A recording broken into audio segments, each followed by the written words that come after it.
Café de Sèvres.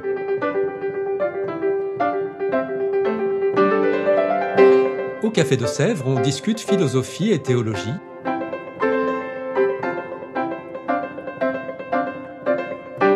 C'est là que chaque semaine, Isabelle, Parnell et Claire dialoguent avec un enseignant du Centre Sèvres, faculté jésuite de Paris.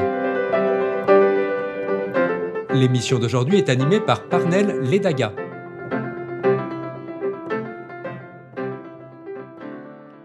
Bonjour à tous, très chers auditeurs et auditrices du Café de Sèvres. Je suis heureux d'être avec vous pour un nouveau podcast. Et aujourd'hui, nous allons discuter de la doctrine sociale de l'Église. Pour en parler, nous avons l'honneur d'accueillir une nouvelle fois ici au studio le Père Grégoire Kata. Bonjour Père Grégoire. Bonjour Parnell. Alors pour ceux qui ne vous connaissent pas encore, vous êtes un prêtre jésuite, docteur en théologie et vous enseignez ici au Centre Sèvres. Et nous allons discuter avec vous justement de la doctrine sociale de l'Église. Mais avant de plonger dans le vif du sujet, à partir de quand en fait l'Église commence à avoir une doctrine sociale, pas nécessairement formelle, mais y avait-il déjà un peu certaines pratiques ou certains événements, phénomènes qui pouvaient laisser penser à une doctrine sociale? Oui, bien sûr, je pense que en fait, l'Église, depuis qu'elle est Église, et depuis l'Évangile, en fait, il y a un contenu social Oui. au message et au kérigme, à cette annonce du salut en Jésus-Christ. Bien sûr, même si peut-être formellement, la doctrine sociale au sens plus réduit qu'on lui donne parfois, c'est-à-dire les grands textes écrits par le magistère romain, ça commence à la fin du XIXe siècle. Mais en fait, voilà, dès l'Évangile, on voit bien qu'il y a un contenu dans la manière dont Jésus annonce le royaume de Dieu. Eh bien, on voit que ça a des implications économiques, sociales et politiques. Les premiers pères de l'Église, on peut penser à Saint Jean Chrysostome quand il dit quand vous ne partagez pas vos biens avec les plus pauvres, vous les volez et vous leur ôtez la vie. Une déclaration comme ça, si c'est pas de la doctrine sociale, je sais pas trop ce que c'est. Donc voilà, depuis que l'Église est Église, il y a un contenu, on va dire, social à son enseignement, à sa manière de proclamer le royaume de Dieu. Mais alors, une question qui me vient aussi spontanément à l'esprit, c'est pourquoi, au fond, vouloir développer une doctrine sociale? Je comprends peut-être dans les premiers siècles où tout n'était pas aussi rose qu'aujourd'hui. Mais aujourd'hui, nous vivons en particulier dans les sociétés occidentales, dans des pays avec quand même de bons programmes de redistribution, certes pas parfaits, mais pourquoi l'Église doit encore développer son propre programme sa propre doctrine sociale? Doit-elle entrer en concurrence avec les programmes publics, par exemple? Oui, mais précisément, quand l'Église a une parole, un discours social, une doctrine sociale, un enseignement social, il ne s'agit pas de proposer des solutions toutes faites qui s'appliqueraient partout. L'Église n'a pas la prétention, à un moment, dans une des encycliques, le pape Jean-Paul II va dire la doctrine sociale, ce n'est pas une troisième voie entre le capitalisme libéral et le collectivisme marxiste. C'était dans les années 80 où il y avait un petit peu la lutte entre ces deux approches de l'économie. Non, la doctrine sociale se situe à un autre niveau et évidemment l'Église se doit d'avoir une doctrine sociale simplement parce que ça fait partie du contenu même de l'évangélisation. La mission de l'Église, c'est bien l'évangélisation, rendre présent on va dire la bonne nouvelle de l'évangile, rendre présent le royaume de Dieu, c'est le pape François qui dit ça. Eh bien, puisque c'est rendre présent le royaume de Dieu, ça a éminemment un contenu social, ça a un impact sur les questions économiques, sociales et politiques, mais en faisant cela, l'Église se met pas en concurrence avec les différentes théories économiques, avec les différentes options, régimes politiques. Ce qu'elle propose, c'est des critères et une inspiration pour faire advenir le royaume de Dieu. Et après, ça pourra prendre des formes différentes en fonction des contextes, à chacun, à tous les chrétiens, de le mettre en œuvre. Ce qu'il faut bien comprendre, c'est finalement qu'est-ce que la doctrine sociale de l'Église? C'est d'abord cette rencontre entre l'Évangile d'une part et puis la vie économique, sociale et politique d'autre part. Évidemment, ça cristallise après dans un enseignement, mais c'est d'abord de dire, oui, le fait de suivre le Christ et le fait de croire que Jésus-Christ qui est mort et ressuscité pour nous, cette affirmation, on va dire, cette proclamation du kérigme, a des implications sur notre manière de voir le monde et d'y contribuer, notre manière de considérer la manière d'organiser les sociétés. Vous évoquiez que peut-être dans nos pays occidentaux, il y a des bons programmes sociaux, une manière de redistribuer les richesses, mais on sait aussi qu'il y a aussi des inégalités, il y a aussi des questions. Et bien voilà, la parole de l'Évangile a quelque chose à dire là-dessus. Non pas pour donner une solution toute faite et technique, et là il va falloir débattre entre nous, mais au moins pour rappeler des principes et puis être source d'inspiration pour que les hommes et les femmes d'aujourd'hui qui se réclament du Christ travaillent à l'avènement d'une société plus juste, plus fraternelle, travailler aussi à la paix, et Dieu sait si c'est important en ce moment, etc. D'accord. Merci pour cette précision. Alors, comme je l'ai dit durant l'introduction, vous enseignez ici au Centre Sèvres, vous donnez des cours sur la doctrine sociale de l'Église. Et vous venez de le souligner aussi il y a quelques instants, beaucoup des textes de la doctrine sociale de l'Église datent de la fin du 19e siècle. Alors, pouvez-vous nous parler un peu de certains de ces textes? Je pense notamment à Laudato Si, à Rerum Novarum. Nous dire un peu ce que ces textes disent dans les grandes lignes. Voilà, alors c'est sûr que quand je fais mon cours d'introduction à la doctrine sociale de l'Église, là, qui va commencer comme chaque année là, au mois de novembre, je donne une introduction et le principe du cours, c'est de parcourir, c'est à la fois de donner des repères, quelques grands principes, et puis de parcourir un peu l'histoire on va dire, des textes majeurs de ce grand champ qu'est la doctrine sociale de l'Église. Et donc moi je me limite aux textes qui viennent de Rome, des papes ou des conciles, même s'il y a un certain nombre d'autres éléments de la doctrine sociale de l'Église qui apparaissent dans les déclarations des conférences épiscopales, voire de mouvements catholiques, tout ça. Enfin, il y a beaucoup de lieux où viennent se rencontrer l'Évangile et la société. Mais si on prend les grands textes du magistère romain, de fait ça commence à la fin du XIXe siècle avec cette encyclique de Léon XIII, Rerum Novarum, les choses nouvelles, c'est toujours les premiers mots de l'encyclique qui donne le titre, et qui une encyclique, un texte, une lettre du pape sur la condition ouvrière, Voilà, où il se préoccupe du fait qu'est apparue une condition ouvrière, qui est apparue au XIXe siècle avec la révolution industrielle, une classe ouvrière, est apparue, des gens ont migré des campagnes pour aller travailler dans les usines, et que à la fin du XIXe siècle, ils sont quand même dans des conditions très très difficiles. Beaucoup d'entre nous, on a lu Zola, voilà, on voit à quoi on fait référence. Et donc, il y a une bonne nouvelle à annoncer aussi, un chemin de justice à travailler. Alors ça passe par la question du juste salaire, ça passe par la question de l'organisation des ouvriers au sein de syndicats, etc.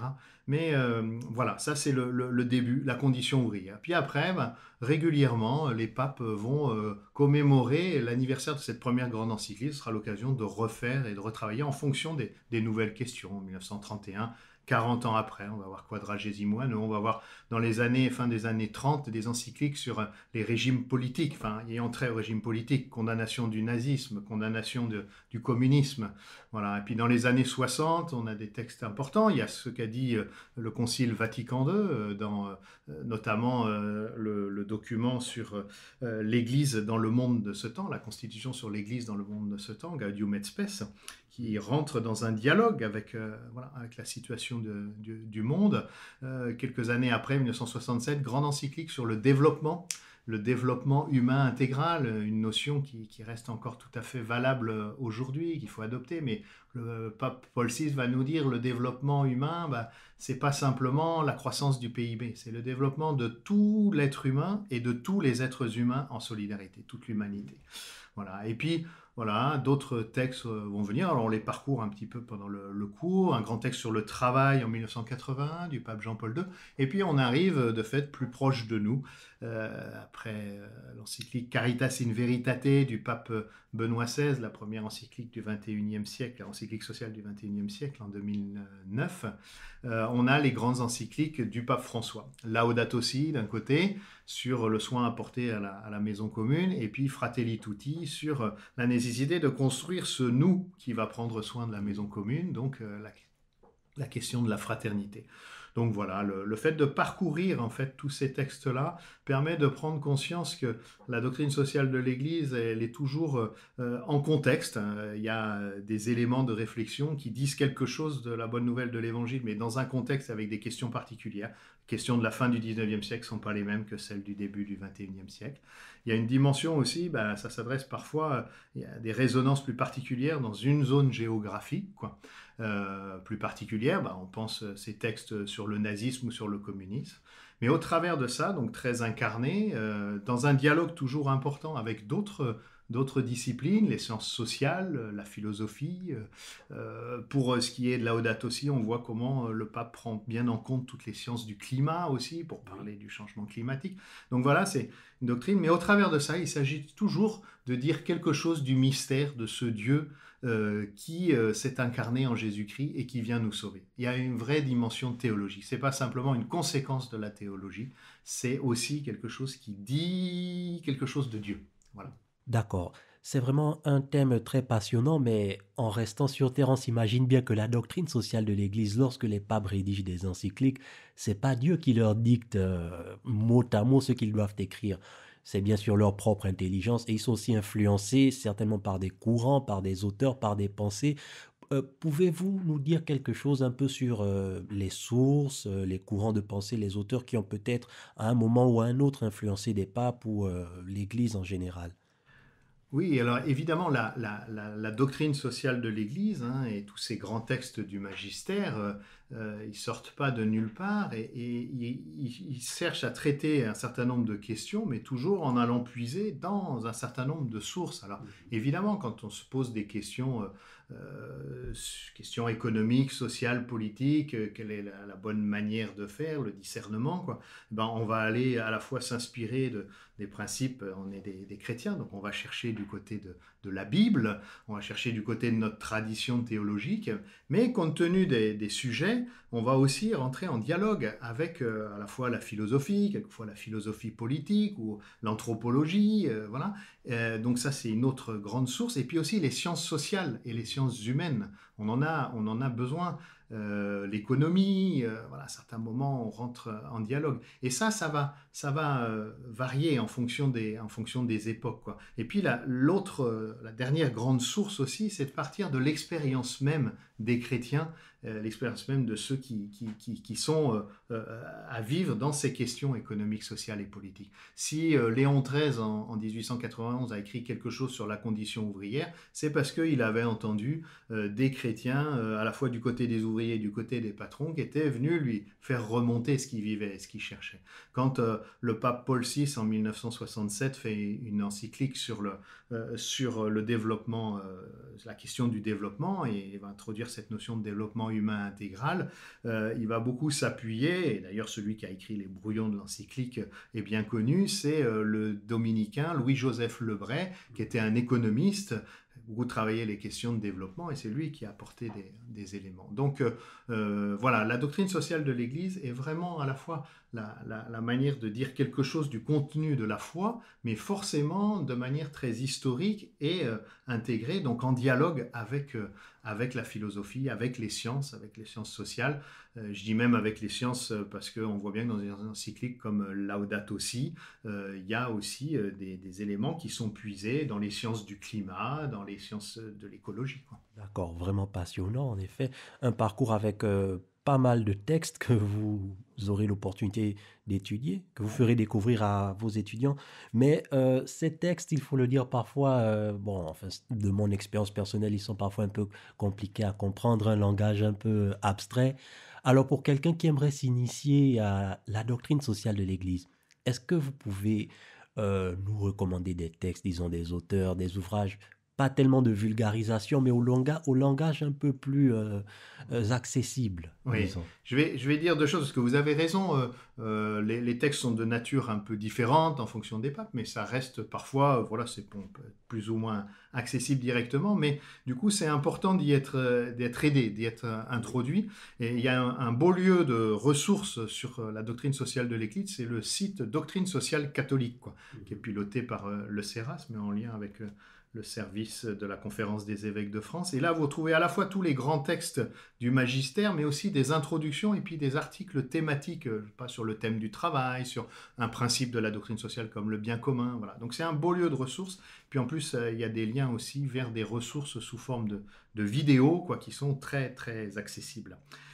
Mais pour donner juste deux exemples, deux livres qui, moi, me paraissent des bonnes manières d'entrer et qui, du coup, là, sont très accessibles et ne font pas simplement que commenter les textes de la doctrine sociale. Je citerai un livre de 2020 de Thomas Ayret, qui s'appelle « Vivre en chrétien, qu'est-ce point d'interrogation, la doctrine sociale de l'Église en action ». Et voilà, c'est un homme entrepreneur, marié, et qui, au travers de ses différentes expériences de vie, voit des points où il y a des questions qui se posent et comment la doctrine sociale de l'Église vient éclairer son discernement. Donc ça rend vraiment la doctrine sociale de l'Église très, très concrète.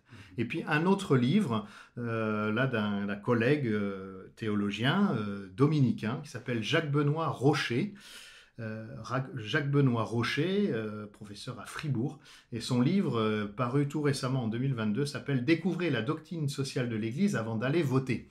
Et en fait, c'est un livre qui a été fait, il était sorti avant les élections présidentielles, mais en fait, c'est beaucoup plus général et on peut tout à fait c'est pas du tout spécifique simplement à une élection, mais voilà, il fait un parcours très pédagogique au travers de différents principes, différents textes, et c'est très très accessible et c'est une bonne porte d'entrée pour découvrir ce que certains ont appelé notre secret le mieux gardé, la doctrine sociale de l'Église.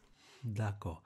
Alors, Grégoire Kata, je vous remercie encore une fois d'avoir bien voulu aujourd'hui nous faire découvrir la doctrine sociale de l'Église. Merci. Quant à vous tous, très chers auditeurs et auditrices du Café de Sèvres, je vous remercie pour votre écoute et votre fidélité. Nous nous donnons rendez-vous dans 2 semaines. D'ici là, portez-vous bien. À très bientôt. Au revoir.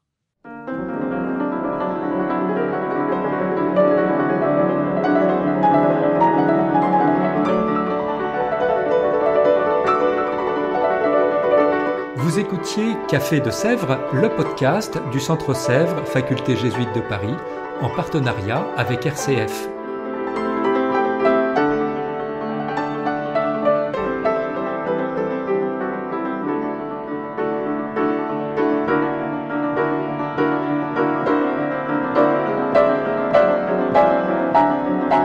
Pour ne rater aucun épisode, abonnez-vous sur votre application préférée. Spotify, Deezer, Apple Podcast ou Google Podcast.